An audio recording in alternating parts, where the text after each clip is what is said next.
Hello, Xavier Institute? Yes, I'd like to join the X-Men, please. What powers do I have? Well, let's see now. I'm a movie reviewer. I can make really corny jokes, and I look damn good in a tie and hat. What do you mean that's not a mutant power? Oh, believe me, buddy, you don't want to know what I'm thinking.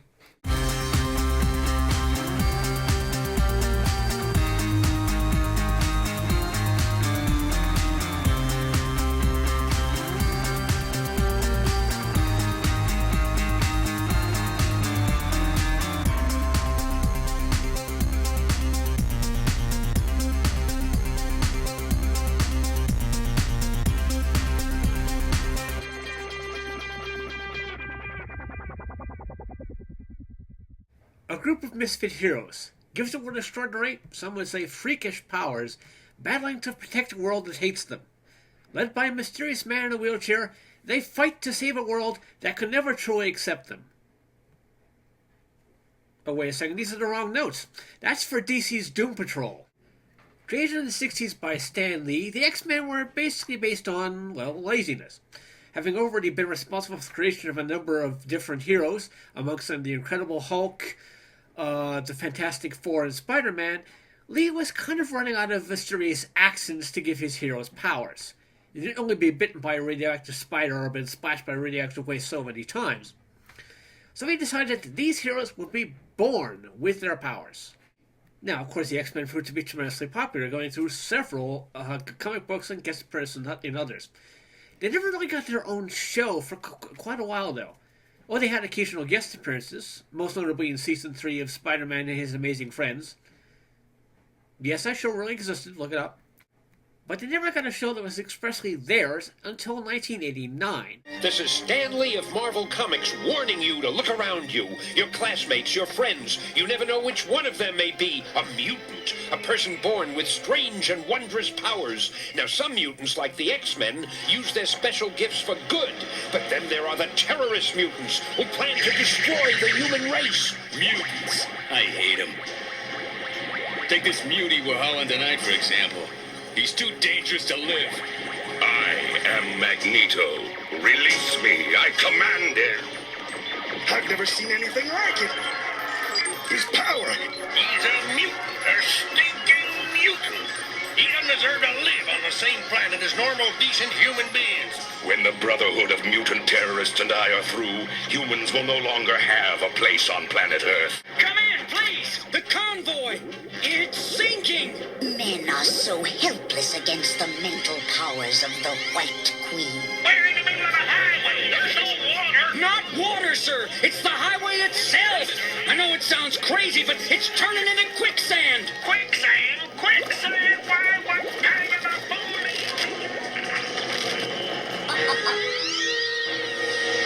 Magneto, your deliverance is at hand!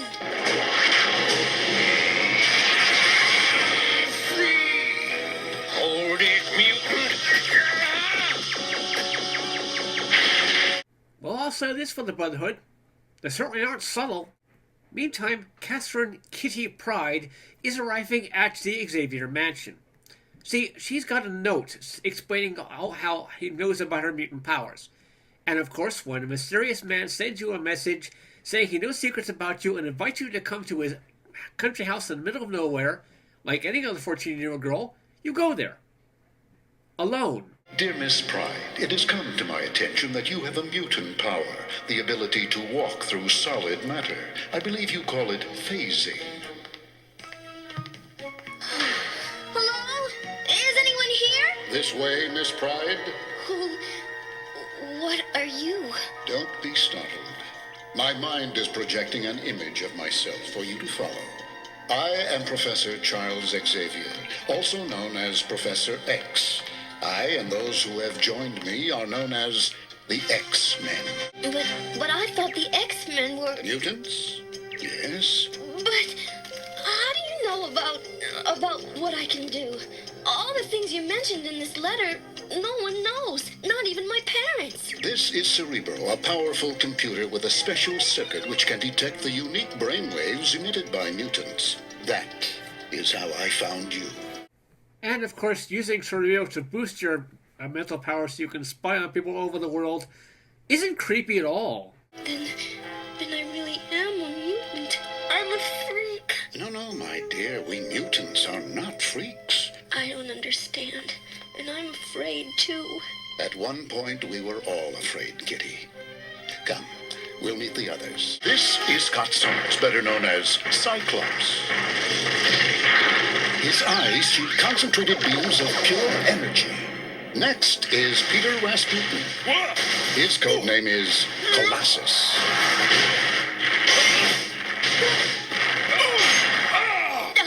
Don't worry, Kitty. As Colossus, Peter is impervious to harm. He's good. Next, meet Alison Blair, the Dazzler. She can transform sound into powerful bolts of light. Oh, who's that? Nightcrawler. Nightcrawler has mastered the art of line-of-sight teleportation. That's Wolverine, with razor-like adamantium claws. They're sharp enough to slice through almost any substance known to man. Now we meet Storm, whose mutant ability to control weather itself is still not completely understood. Finally, as for me, I have the ability to see into people's minds. Their minds? Oh, don't worry, child. I don't use my gift recklessly. Oh yes, a telepath will never misuse their powers. So far as you know. Ah, Fräulein, what a lovely vision you are. Please allow me. Professor? Kitty, you're phasing! Kurt, she's 14. It's bad touch. Bad touch! Fräulein, you left before I could properly welcome you. Welcome her. Wait, she's not joining the X-Men, is she? She's just a kid. Play that back again. Wait, she's not joining the X-Men, is she? They made Wolverine Australian. This despite the fact that every other form of media has described him as being Canadian. Well, let's be fair, perhaps that was the actor's natural accent and he couldn't do anything else. After all, when Mel Gibson did Mad Max, he had to be dubbed. But let's move beyond Thunderdome. That's two, Spoonie. I'm catching up. And see who this actor is.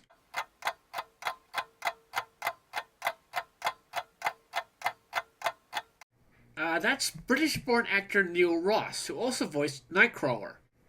Understandably, a character expecting to sound Canadian can be a bit disjointed if he sounds like Crocodile Dundee. The X-Men are sent off on a mission which gives Magneto and Juggernaut the perfect opportunity to attack. Who are those people? Magneto, master of magnetism. And I'm sorry to say my stepbrother, Juggernaut. You know them? Yes, it is the X-Men's sworn duty to protect mankind by battling Magneto and his evil terrorist mutants. If Magneto should win, the human race will become slaves of the evil mutants. Kitty, you're scrambling Cerebro's defensive circuits. They're inside the mansion. What do we do? Magneto cannot hide his thoughts from me. What he wants is Cerebro's mutant power circuit. Can we stop him? We're about to find out. Quickly, child, take it. Protect the circuit at all costs. My child, you are being foolish. Normal humans hate you for being what you are. Why not join me? No! Normal humans and mutants don't have to be enemies. I'll never join you. Never! That's too bad, my dear. Truly tragic, yes.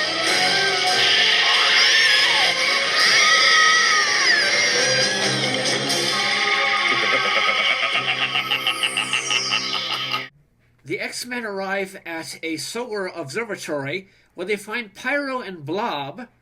Pyro, by the way, is played by Pat Fraley and is supposed to be Australian, stealing the coordinates for the Scorpio comet, which is going to pass by Earth.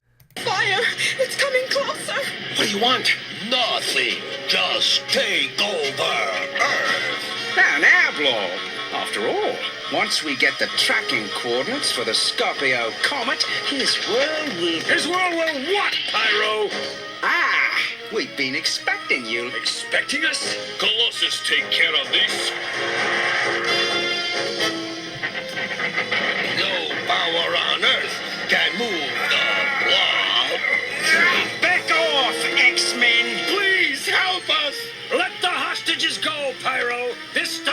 concern them.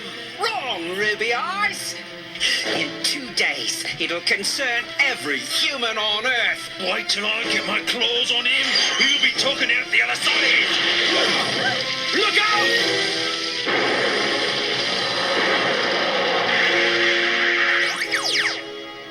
Here you are, Liebchen. Thank you. Hey, stay away, you filthy mutant! Rob and Paro got what they came for. Up on asteroid M, Magneto has his lackey Toad place the power circuit into position, and now he's ready to draw the comet to Earth. The power circuit works. I can feel the energy, the power. I have located Magneto. The power. The power! Professor! I've done it! I've captured the Scorpio Comet! In less than a day, most of the human race will be wiped out. The mutants will rule the Earth! Kitty is understandably upset over the fact that it was because of her failure that Magneto got the circuit and is determined to come along, while Wolverine, of course, tells her that the mission is no place for kids. She stows away anyway, but you can't hide from a telepath. You can come out now. You were told to remain at the mansion. I couldn't. It's my fault Magneto has the power circuit. I've got to help stop him. What you plan to do is very dangerous. I have to help. The world Magneto wants to destroy is my world too. Oh, Professor, wish me luck. Good luck, my dear. Good luck to us all. And so the battle is joined, not only to see who will save the Earth, but also to see who will get the better line of action figures. Wolverine, once inside, your tracking power will lead us to Magneto. Are we going to talk about this all day or do it? We're gonna do it.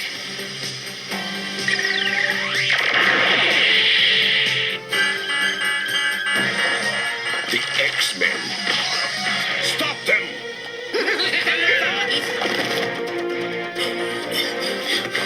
This way! G'day! Welcome to Asteroid M. Don't you just love a good Barbie? Leave this one to the Dazzler. You guys go on. Which way now? This way, kiddies. If you can. Don't worry about us, Dingo. We'll make sure we can.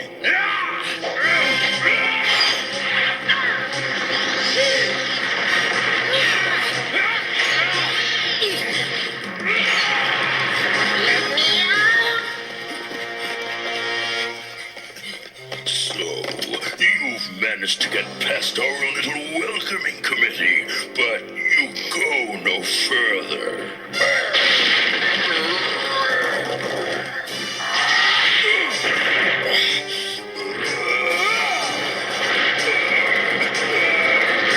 And who is going to stop us? Me, Juggernaut!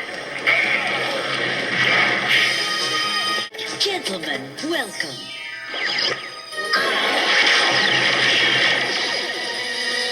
This is where you'll stop. Nothing moves the blob. And I wouldn't dream of trying. Auf Wiedersehen. Let go. Hello, Nightcrawler. Fascinating, isn't it? Earth shall be destroyed in precisely 3 minutes. Not if I can help it. Ah, but you can't. No one can. Farewell, X-Men. No, you don't. The circuit. You made me break the circuit. Now nothing can change the comet's course. Kitty, strike now! Magneto's in position! Nightcrawler, the circuit! Your own body is recharging the circuit. Now we can use Magneto's own power to change the comet's course. You blundering juvenile. Do you have any idea what you've done? Yes, I've just stopped a madman from destroying the Earth. And now Scorpio will destroy this base instead. But you still lose. Nightcrawler's own body must continue to complete that circuit, or the comet will change course back to Earth. Although you've won, Nightcrawler must die. Nightcrawler! Is it true what he said? Kitty, get everyone off the asteroid at once! But I can't leave you! Not after the way I... Go now! Kitty, join the others. Quickly, I have a plan. Nightcrawler, listen to me. I'll keep the Blackbird on your view screen. Your timing must be flawless. You'll have to teleport just before the comet hits. Do you understand? Of course, Professor.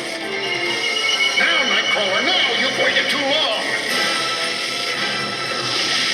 He's gone.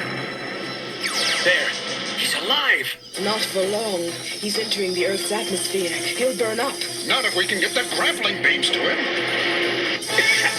Better hurry! It's getting plenty warm in this suit! Fire the grappling beams!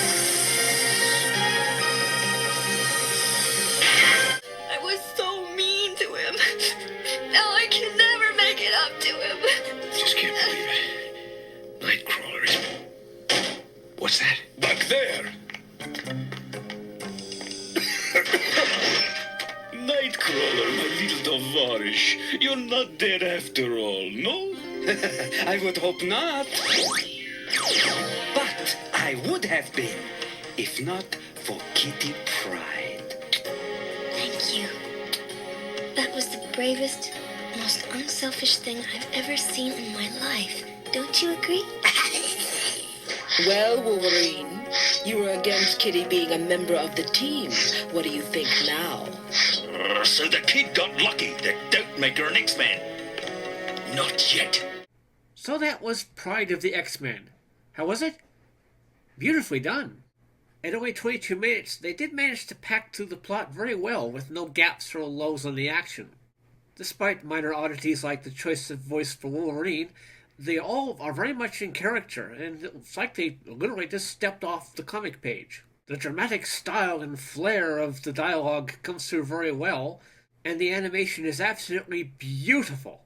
Sadly, financial issues caused Marvel to stop making their own personal animated series for a while, and that's a shame, because I really would have liked to have seen this go to actual series.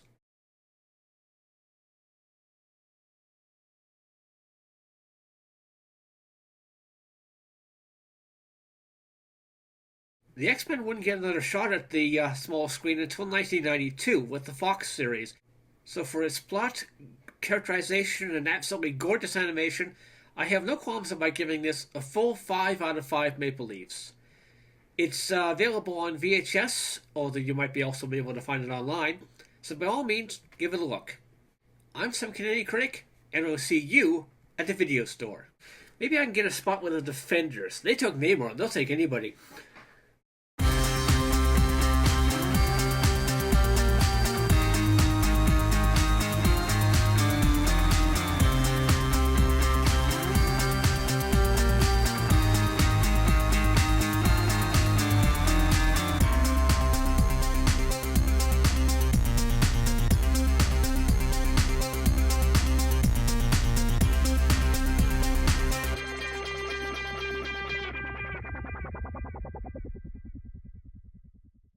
Welcome her. Wait, she's not joining the X-Men, is she? She's just